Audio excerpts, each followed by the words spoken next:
Bonjour à tous. Je suis très contente, très heureuse d'avoir cette occasion de remercier la Fondation Roncalli. Je suis sœur Diane Fortier, religieuse de Jésus-Marie. J'ai passé 10 ans en Équateur, dans le canton de Pedernales, durement touché par le tremblement de terre d'avril 2016. Et malgré la pandémie qui nous a fait, qui nous cloue sur place, nous continuons d'aider ce pays grâce à la Fondation Roncalli.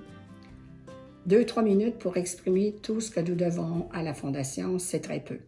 Alors, j'ai choisi de vous parler de 2 projets, un projet en santé et un projet en éducation.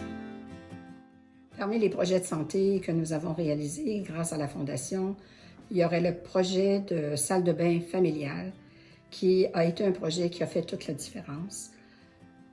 Des salles de bain pour chaque famille et je pense que c'est très important pour la santé des familles, des gens, des enfants, du quartier. Et même une personne m'a demandé, « Sœur Diane, pourquoi vous voulez faire tant de toilettes? » Et je lui ai tout simplement répondu, « Chez toi, est-ce que c'est important d'avoir une salle de bain? » Et je pense que la réponse était assez claire, que le projet des salles de bain était excessivement important. L'autre projet, c'est un projet en éducation qui va commencer au mois de mai.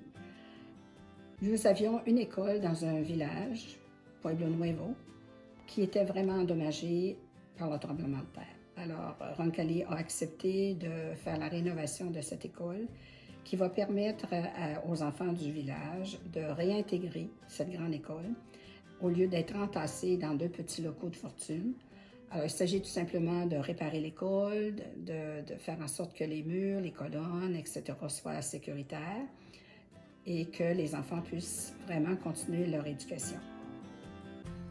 J'aurais bien d'autres exemples à vous présenter, mais je crois que les 2, en santé et en éducation, ce sont 2 clés très importantes qui, pour moi, j'ai vraiment constaté que ces 2 projets, ces projets faits en santé et éducation changent vraiment, fait la différence dans un village, dans un canton, dans un pays, et qu'on peut constater que des enfants en santé, ce sont des enfants qui peuvent étudier.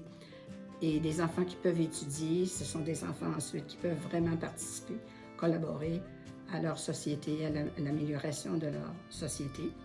Et je me souviens toujours d'une phrase de Malala qui disait, par exemple, « Un enfant, un professeur, un livre et un stylo peuvent changer le monde. » La Fondation Roncalli fête cette année ses 40 ans, alors félicitations et surtout merci. Merci de continuer d'y travailler et d'être de très bons collaborateurs qui font la différence dans les pays en voie de développement et aussi, surtout, qu'ils font confiance aux collaborateurs locaux parce qu'ensemble, nous pouvons vraiment faire la différence.